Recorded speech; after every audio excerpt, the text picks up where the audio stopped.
Hey guys, welcome back for some more Gunfire Reborn content. Today I've got a bird/Qing Yan character guide for you. I'll be going into detail about his abilities, ascensions, and recommended playstyle. Timestamps will be in the description for each segment, so you can skip through the parts you don't care about. In order to unlock Qing Yan, you only need to hit level 40, which doesn't take too long. This is also the level that is recommended in order to start attempting the elite difficulty. Qing Yan's abilities and playstyle have him flying around the stages fighting in melee range. He has an incredible defense once you get used to managing his armor, which can be difficult at first, but it can be regenerated with his main ability and further improved with ascensions. As for his base stats, Qing Yan is better in every regard. He has 5.5 movement speed, which is 10% faster than the cat and a little bit faster than the dog, and he has 230 effective HP. The only difference is that he uses armor for HP instead of shield, which he has to recover through his use of abilities and ascension. Compared to the other heroes though, that's quite a significant boost, with the cat only boasting 200 effective HP and the dog having 210. As for his exclusive talents, I know I went over it in the previous video, but I'll go through it again because this is a guide. If his leap doesn't hit the target, he has a decreased cooldown time of 50% for his main ability. He has HP plus 20, armor plus 20, which goes into this amount here. He restores 1 armor point whenever your shot hits the enemy. He has a cleave damage of plus 300, and when his armor reaches 0, he's immune to normal damage for 2 seconds. His main ability is Leap. It has a cooldown of around 11 seconds, and it allows you to leap forward with a hard kick, dealing 750 damage to all enemies within 7 meters. Each hit can recover 20% armor for Qing Yan. This is great against groups of enemies, as it's your basically main source of recovering your armor, and with the right ascensions, it can be 100% every single time. Honestly, the cooldown being 11 seconds is kind of irrelevant, as there's so many ways to mitigate this. You have the exclusive talent, which gives you 50% cooldown reduction, and then on top of that, almost a lot of his ascensions, even the ones unrelated to the leap, give you cooldown for your main abilities, so you can basically fly around all the time. Another really important factor of the leap is the fact that you are invulnerable while leaping, which kind of reduces a lot of game mechanics to nothing. One notable one, it might seem silly, but the boulders in stage 1, in the running problem, you can just leap through them, as they won't do damage to you while you're leaping, and it's a very quick way to get through the obstacle. This probably gives Qing Yan the most opportunity to be the best speedrunning character, on top of that also being one of the tankiest characters, so it'd be really interesting to see the times people get with him, etc. with the leap, and it's a lot of fun to use. Second ability, Cleave, is Control, or either as Control. It's usually the grenade, is the replacement. You can have up to 8 to begin with, and they default do 1200 damage to enemies in a fan shape. The AoE on the Cleave is actually really small, you have to be very close. Unless you invest heavily into Cleave Ascensions, it's honestly pretty weak, and you don't really want to be using it much, but at the same time, you definitely don't really want to just have them sitting there anyway. You're usually in an enemy's face, it's not hard to just spam out your cleaves. And there's a lot of small benefits you can get. For example, there's an ascension I'll bring up later called Death Mark. When you cleave, it'll mark them with death for death, taking more damage. There's a lot of times you could just quickly cleave an enemy off if you're close.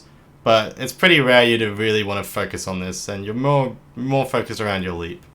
As for Qing Yan's ascensions, we have Fleet and Scud, which enhances the leap attack, Reinforcement, which enhances martial arts, which is basic general gameplay stuff like armor and weapon damage, skill damage, etc. And we have Fatal Wings, which enhances his cleave attack. So from the get-go, even after your first game as Qing Yan, you realize there are a few essential ascensions that you practically need every time in order to complete and comfortably do nightmare runs. And those are any ascension revolving around armor gain. So a lot of them, like the leap where you gain your armor on hits, so that's called regen hit. This is pretty essential, and you ideally want to get it as fast as possible if it does come up in your run. And on top of that, there's a lot of other ones. For example, the Nova release. Per enemy killed, your max armor is plus 5 for 6 seconds, and then it's only improved as you level it up. His survivability is everything, especially being in melee range, so you really want to focus on things that are increasing your survivability, and your damage hopefully will be within your guns and or your other ascensions you get if you're not focusing on survivability. Another thing early on is Fatal Wings as a whole is kind of a shit ascension, or at least I'm not personally a fan. I have seen gameplay where someone did a whole run just leveling up the cleave, but it's extremely case use. Like, it can be fun to do as a build, but for the most part, you really don't want to be focusing on Fatal Wings, and you want to be picking up mostly defense and other ascensions which will help you with armor regeneration. So things like leap cooldown, things like your bonuses to armor, as I mentioned before, and all that. They're your real priorities as playing Qing Yan. So this is a quick Ascension tier list, and please take this with a grain of salt, in that this is for your general runs and general gameplay as Qing Yan. I understand I took a lot of critique and criticism on my other tier lists, and that I wasn't being fair to different characters and different builds, etc. But please note, they're very generalized. I understand that if you're building a leap build, for example, you're just going to meme around and stack leap. You're not looking for super good synergies with cleave or whatever. You're trying to max out your, I don't know, insta leaps or whatever. Or let's say you're playing a cleave build. You're not really focusing on the other aspects. You're just trying to see how much damage can I do with my goddamn wing. And I get it. But for your general gameplay, these are your ones you're wanting to be taking. Starting from the E tier, we got max cleave. Don't care about bonus cleaves, as cleave is pretty underwhelming. Like I said before though, unless you go a cleave build, then yes, you want max cleave. For D tier, we have elemental power, hail of bullets, absolute advantage, and easy kill. Elemental power is pretty weak, and it's honestly kind of a shame it's got such a low elemental effect chance, especially considering Cat has elemental echo, which is amazing. And elemental power is random as well. You just get randomly the effect that comes up when you get the Ascension, and it doesn't switch unlike Cat. Hail of bullets is pretty weak because 30% weapon damage is pretty poor for the first one, especially considering the damage you can get from everything else above it. And ammo's no issue in this game, especially once you get to the late game anyway. Absolute advantage, once again, cleave. Area of effect is, it's great if you go on a cleave build, but I think even if you had this maxed out, you'd only just hit the final boss, for example, the cannons. So pretty underwhelming. And easy kill, this is the moneymaker for cleave builds, I will say. So if you get this very early on, like stage 1 Ascension, grab this, as you can get your cleave pretty high, especially off killing small beetles and etc., where you get a lot of bonus base damage to your cleave. For the C tier, we have Last Stand, Victory Rush, and Fierce Wings. Last Stand isn't that great, as you don't really want your armor to drop below 0, but you get a lot with it. Having bonus weapon damage, skill damage, rate of fire, and less damage taken, it's kind of a big juicer all packed in one. Victory Rush is only really useful if you're running things like the Gauntlets, where it's a straight line that you don't let go of, and which you can get pretty good damage off it if that's the case, but once again, very case use, and in the case of the bird, you're probably wanting to run things like shotguns or close range weapons. Fierce Wings is just bonus cleave damage, my bad. Bonus cleave damage, and you get weapon damage after your cleave. But once again, 30% is pretty low, especially considering the massive juices you get in the higher tiers. In the B tier, we have Steel Armor, Within Range, Deathmark, and Defensive Cleave. These are all pretty viable options, and as we are getting to the higher tiers, you should be considering these a lot and helping them fit your build. So Steel Armor gives us negative 50% damage taken for 2 seconds after hitting an enemy with Leap. This reduces damage taken by quite a bit and can help mitigate a lot of under fire that you'll be facing while you're in melee range. Within Range just ups our damage against enemies, and considering we're almost always within 7 meters, this is a great pick to take. Deathmark marks enemies for 2 seconds after we hit them with our cleave.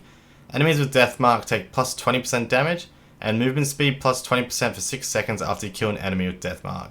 This is alright, and I think it's a decent one to grab even if you aren't taking cleave at all, as it can be a nice little support bonus to your build as a whole. Defensive Cleave is just another way to produce armor for us, so regain 10% armor for each enemy hit with cleave, and regain 20% armor and negative 1 second to leap cooldown for each enemy kill with cleave.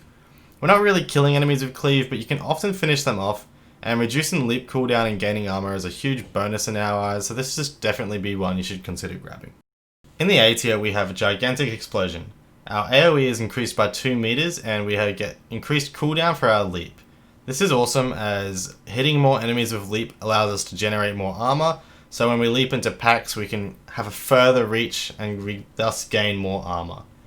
The next one is to Last Breath.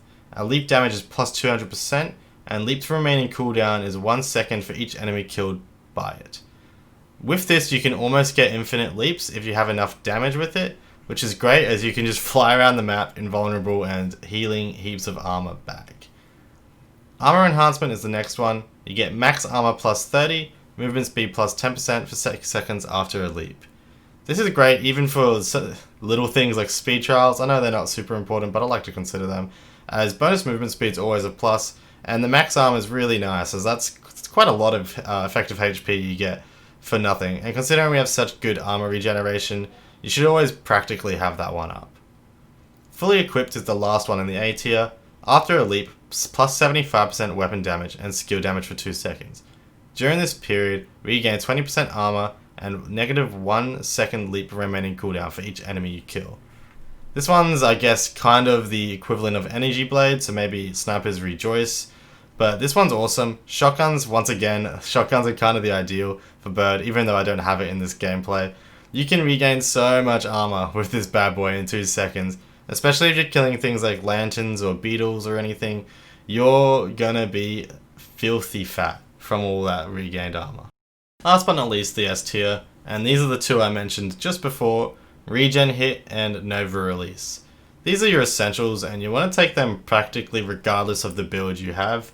Regaining armor when you hit and regaining armor even when you miss is pretty insane with your leap, and even just with 2 points invested in this, you're gaining 100% armor no matter what when you hit, which is insane and you should not bypass it at all, as having that available to you is just so crucial.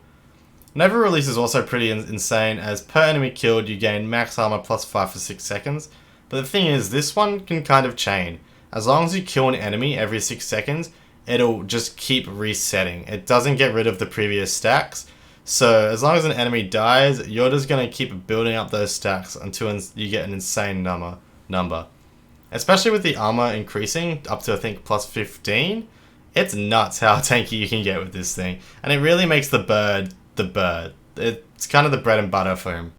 Some quick tips and recommendations from my gameplay is to obviously follow the tier list if you're wanting to just get general gameplay out there, but don't forget to have fun. Cleave can be awesome to play around with, and you might find something you personally like far more than my opinion. You really want to make sure you're grabbing things like shotguns and trying them out. You might not really be able to give them the love they deserve on the gun, on the dog or the cat, but on the bird it really suits him pretty well, and a lot of the guns I rate, usually pretty poorly, actually feel really great on the bird. I know I used the kunai in this clip, I just happened to get a really good one, but it's honestly a really good time to try out things like Illusion, Wild Hunt, and just get amongst it and muck around with it. Another thing you want to take note of is you want to be leaping as soon as it's off cooldown pretty much, and this thing will keep your armor up quite a lot. You don't need any Ascensions to get the initial armor regain, and it can be a little tricky getting used to it, but leaping into enemies is always your go-to, even though it's counterintuitive to leap into the face of enemies. It's also really great, as I've mentioned earlier, for speedrun trials, etc. like that. You can fly through them no problem, as you just zip around, you jump around, etc. And it makes the game kind of fast-paced, very fun. It was a little breath of fresh air into the Gunfire Reborn game. Just as one final tidbit of information for if anyone cares, I'm checking up the build I used for this video, or the build I got lucky with. This was a really good run, and I think this is a really good example of the ideal Ascensions you can get, and if you get lucky with scrolls like I did. And that's it for the character guide for Qing Yan. Just want to say, hopefully you gained something from this, whether it's information or someone to hate or something, I don't know. It'd be like that sometimes. I hope you enjoyed it, and I hope it was worthwhile watching. I do want to say that only a real small percentage of people that watch my videos actually subscribe, so if you do like this kind of content, please consider subscribing. You can always unsubscribe if you don't like me, or all that jazz, but it does help out a lot, alongside liking and commenting. It gives me the serotonin I need to keep doing this stuff, because, you know, it's fun and all, but everyone likes a little bit of validation sometimes. Anyway, thank you very much. I'll probably be doing a cat or dog guide very soon, as I may as well finish off the other characters too. So we'll see. Have a good night. Bye bye.